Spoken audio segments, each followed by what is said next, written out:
இன்றைக்கி வந்து பார்த்திங்கன்னா பட்டுப்புழு பழுக்கிற ஸ்டேஜ் அந்த டைமில் வந்து இருக்குது. இதுதான் வந்து பார்த்திங்கன்னா கடைசி வேலை தலை வைக்கிற ஸ்டேஜ், அந்த ஸ்டேஜில் இருக்குது.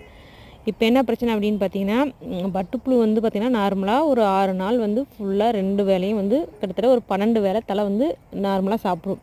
இதுவே நம்ம வந்து செரிமோர் அப்படிங்கிறது அடிக்கிறோம் அப்படின்னா, அந்த புழு வந்து கொஞ்சம் சின்னதாக இருக்குது, நம்ம சைஸ் இன்க்ரீஸ் பண்ணணும் அப்படிங்கிறதுக்காக வந்து பார்த்திங்கன்னா, நம்ம வந்து செரிமோர் அப்படிங்கிறது வந்து பார்த்திங்கன்னா 5வது வேளை வந்து அடிக்கிறோம் புழு மேலே அப்படிங்கும்போது, அப்போ வந்து என்ன பண்ணணும்னா ஒரு 2 வேளை வந்து பார்த்திங்கன்னா புழு வந்து தலை வந்து சேர்த்து சாப்பிடும். மேக்ஸிமம் 2 வேளை அல்லது 3 வேளை அப்படி தான் வந்து சாப்பிடும்.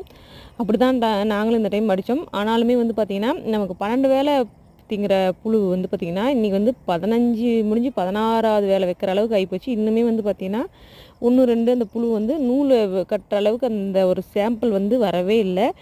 இது வந்து கிளைமேட்டு வெயில் மழை காற்று அப்படின்னு எல்லாம் கலந்து வரதுனால இப்படி இருக்கா, இல்லை வந்து ஏதோ புழுவுக்கு இன்ஃபெக்ஷன் என்னன்னு தெரியல. இன்ஃபெக்ஷன் ஆகிற அளவுக்கு ஒன்றுமே தெரியல. நார்மலாக ஓரளவுக்கு தலை சாப்பிடுது.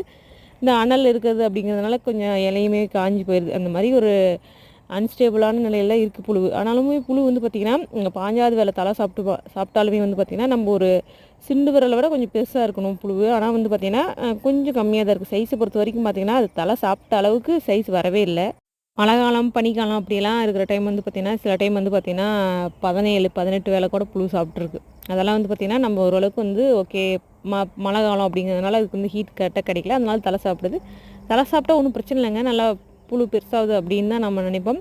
ஆனால் இவ்வளோ வெயில் அடிக்கும் போதும் இவ்வளோ வந்து அனல் காற்று அடிக்கும் போதும் வந்து பார்த்திங்கன்னா புழுவுக்குமே வந்து பார்த்திங்கன்னா கரெக்டான இந்த புழு வந்து வாயிலேருந்து நூல் ஒரு அளவுக்கு கரெக்டான டெம்பரேச்சர் கிடைக்கலையோ, இல்லை இந்த ஒவ்வொரு டைம் வந்து மழை பெய்யுது, லைட்டாக மழை பெய்யறதுனால இந்த பேலன்ஸ் பண்ண முடியாமல் புழுவுக்கு வந்து இதை இன்ஃபெக்ஷன் ஆகிடுச்சோ அப்படிங்கிற ஒரு பயம் இது வரைக்கும் இருக்குது. பட்டுப்புழு வளர்த்துறவங்களுக்கு தெரியும். டெய்லியுமே வந்து பார்த்திங்கன்னா ஒரு எக்ஸாம் எழுதுகிற மாதிரி, முக்கியமாக பப்ளிக் எக்ஸாம் எழுதுகிற மாதிரி தான் இருக்கும். அடுத்த நாள் இந்த புழு அடுத்த நாள் கரெக்டாக இருக்குமா, ஏதாவது நோய் வந்துடுமா, அடுத்த நாள் தலை சாப்பிடுமா சாப்பிடாதா, பழுத்துருமா பழுக்காதா அப்படின்னு வந்து பார்த்திங்கன்னா டெய்லியுமே பக்குன்னு தான் இருக்கும். பட்டுப்புழு வளர்த்துறவங்களுக்கு கண்டிப்பாக தெரிஞ்சிருக்கும்.